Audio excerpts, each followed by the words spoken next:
அனைவருக்கும் வணக்கம். என்னுடைய பெயர் எலிசபெத் ராணி, உதவி பேராசிரியர், புனித செல்வி தன்னாட்சி கல்லூரி.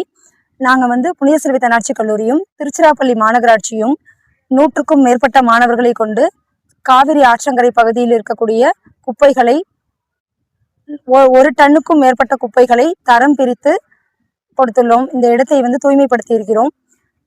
மேலும் இந்த பொது சுகாதாரத்தை பேணி பாதுகாப்பதும் இயற்கை வளங்களை மீட்டெடுப்பதும் தனி மனித கடமையாகும். எனவே நாம் ஒவ்வொருவரும் இக்கடமையை சிறப்பாக செய்வோம். நன்றி. அனைவருக்கும் வணக்கம். நான் ஹோலி கிராஸ் காலேஜ்லேருந்து வந்திருக்கேன். என்னோட NCC கேடட். நாங்களாம் இங்கே காவேரி ஆற்று பக்கத்தில் இருக்க குப்பைங்கள்லாம் நாங்கள் சுத்தம் பண்ணுறதுக்காக வந்தோம். நேற்று மக்கள் ஆடிப்பெருக்கின் காரணமாக நிறைய பேர் நெகிழி பைகள்லாம் யூஸ் பண்ணிட்டு அங்கே நம்ம கோயிலுக்காக சாமி கும்பிடுன்னு யூஸ் பண்ணுறாங்க. ஆனால் அவங்களுக்கே தெரியாமல் நிறைய குப்பைகள் எங்கேயே விட்டுட்டு போயிட்டாங்க. அதை சுத்தம் பண்ணுறதுக்கு ரொம்ப கஷ்டமாக தான் இருந்துச்சு. ஆனால் நாங்கள்லாம் ரொம்ப ஆர்வமாக பண்ணோம்.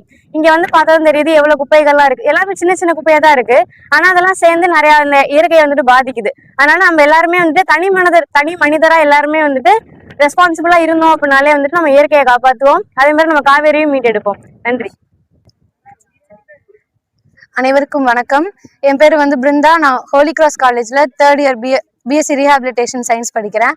நாங்கள் ஸ்போர்ட்ஸ், அப்புறம் NCC, அப்புறம் இன்னும் கொஞ்சம் ஸ்டூடெண்ட் வாலண்டியர்ஸ் நாங்கள் எல்லாரும் சேர்ந்து திருச்சி மாநகராட்சி அங்கே வேலை செய்கிற மக்களோட சேர்ந்து ஸ்ரீரங்கம் அம்மா மண்டபம் காவேரி ஆற்று பகுதியில் நிறைய கழிவுகள், அதாவது பிளாஸ்டிக் குப்பைங்க, இலைங்க, மாலை, இந்த மாதிரி குப்பைகள்லாம் நிறைய இருந்துச்சு. அதை கிளீன் பண்ணுறதுக்காக இன்னைக்கு வந்திருந்தோம். 1 டன்னுக்கு மேலேயான குப்பை, மக்கும் குப்பை, மக்கா குப்பைகளை பிரித்து எடுத்து தனியாக பிரித்து குப்பையெல்லாம் இன்னைக்கு சேகரித்து வச்சுருக்கோம். இது மாதிரி இன்னும் நிறைய குப்பைகள் சேராமல் மக்கள் எல்லாருமே ஒவ்வொருத்தரும் அவங்கவுங்களா பொறுப்பெடுத்து, ஆறு அப்படின்றது ஒரு பொதுவான சொத்து. இதுல இருந்து தான் நமக்கு தண்ணி நிறைய கிடைக்குது. இதை நம்ம கழிவுபடுத்தணும், அதாவது அசுத்தப்படுத்தணும் அப்படின்னா நமக்கு தண்ணி கிடைக்காது.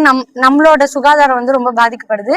இதனால ஒவ்வொரு பொதுமக்களும் ரெஸ்பான்சிபிலிட்டி எடுத்து பொது ஆதாரங்களை சுத்தமா வச்சிருப்போம் அப்படின்னு நம்ம உறுதி எடுப்போம். காவிரி ஆற்றை பாதுகாப்போம். நன்றி. அனைவருக்கும் வணக்கம். என்னுடைய பேர் ஜெனி அனுஷியா. ஆங்கிலேய துறையிலேருந்து நான் வந்திருக்கேன். நான் பிளாஸ்டிக் எராடிகேஷன் அந்த கம்யூனிட்டியில் நான் இருக்கேன். என்னோட அனுபவம் பார்த்தீங்கன்னா, இந்த இடத்துல நிறைய குப்பை இருந்தாலுமே நான் தன்னார்வமாக நான் இதை நம்ம ஆறு, நம்ம பொது சொத்து, நம்ம சொத்தை நம்ம பாதுகாக்காம வேற யாரு பாதுகாப்பா? நம்ம இப்போவே இந்த இளம் வயதிலே பார்த்தீங்கன்னா நம்மளுக்கு அந்த பொறுப்பு தானவே வரணும். அதனாலதான் நான் ரொம்ப தன்னார்வமா இந்த இடத்துல நான் கலந்துக்கிட்டேன். இப்ப பாத்தீங்கன்னா முக்காவாசி இடமே பாதி இதுவும் கிளீன் ஆயிடுச்சு. ரொம்ப சந்தோஷமா இருக்கு. நம்ம இயற்கையை பாதுகாக்க நம்ம இயற்கை நம்மள பாதுகாக்கும். அதே மாதிரி எப்போதுமே குப்பைகளை எப்படின்னா பிரிச்சு அவங்க என்ன கேட்கறாங்கன்னா, நீங்க பிரிச்சா மட்டும் போதும் அப்படின்னு சொன்னாங்க. அதெல்லாம் மத்தவங்க பார்த்துப்பாங்க. நீங்க என்ன பண்றீங்க அப்படின்னா, தயவு செய்து பிரிச்சு குப்பைகளை கொடுங்க. நன்றி. எல்லோரும் காலை வணக்கம். இந்த காலையில் இந்த மாணவரோடு இந்த பகுதியை சுத்தம் செய்வதாக முதல்ல நம்மளுடைய பொது மனிதனாக இருந்து அவர்களுக்கு நன்றியை தெரிவிப்போம். இதே போல் நம்ம ஒவ்வொருத்தரும் நாம் என்ன செஞ்சவங்கள விட நம் பொது நாள் நமக்கு என்ன செஞ்சாங்களோ நாம் என்ன செஞ்சவங்களோட டெய்லி தினந்தோறும் நேசிச்சு நம்மளுடைய ஒவ்வொரு குப்பைகளையும் நம்ம தரம் பிரித்து கார்பரேஷன் கேட்குறாங்க.